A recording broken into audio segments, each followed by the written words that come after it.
There are cultures that have recognized and made a place for transgender folks through time. In India, it's the Hijra community. The place of this male to female transgender space and knowing of women dates back in time, and it outlines a role for them. The Hijra through time have formed their own communities, families, with a mother who's the head of the house there to protect them, pass on wisdom. The families have, even in recent decades, helped pay for the transition surgeries and medical care for their family members who otherwise couldn't afford it, if they wanted it. It's a community of support, of mentoring, a place to call home. The position of the Hijra in Indian society is layered, it's complicated. Families that people are born to do not always welcome the coming out of a family member as trans, as Hijra.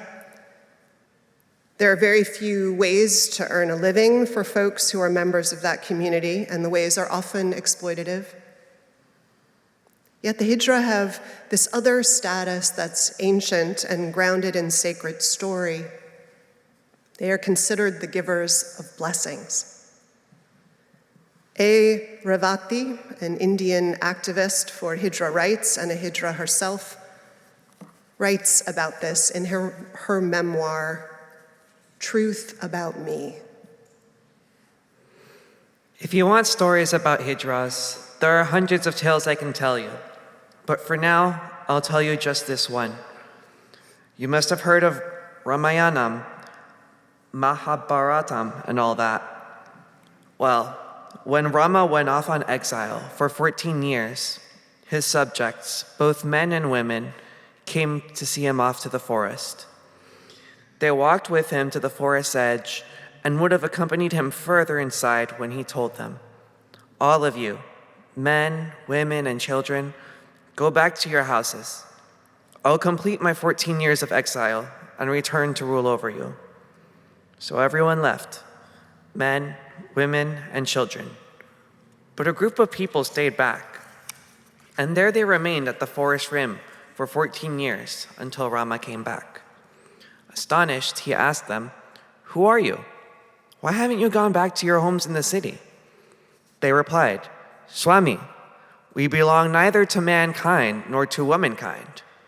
You said then that men, women, and children ought to return to the city, but you did not ask us to go. Bound by our wishes, we remained here."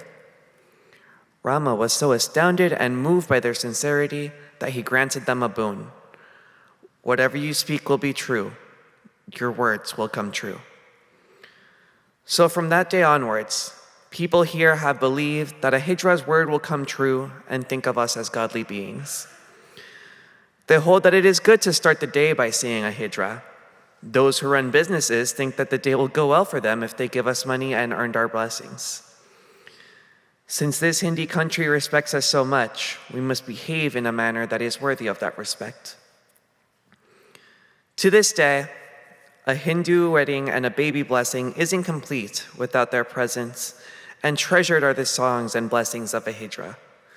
Gifts of money and food are given to them on these occasions in gratitude for these blessings.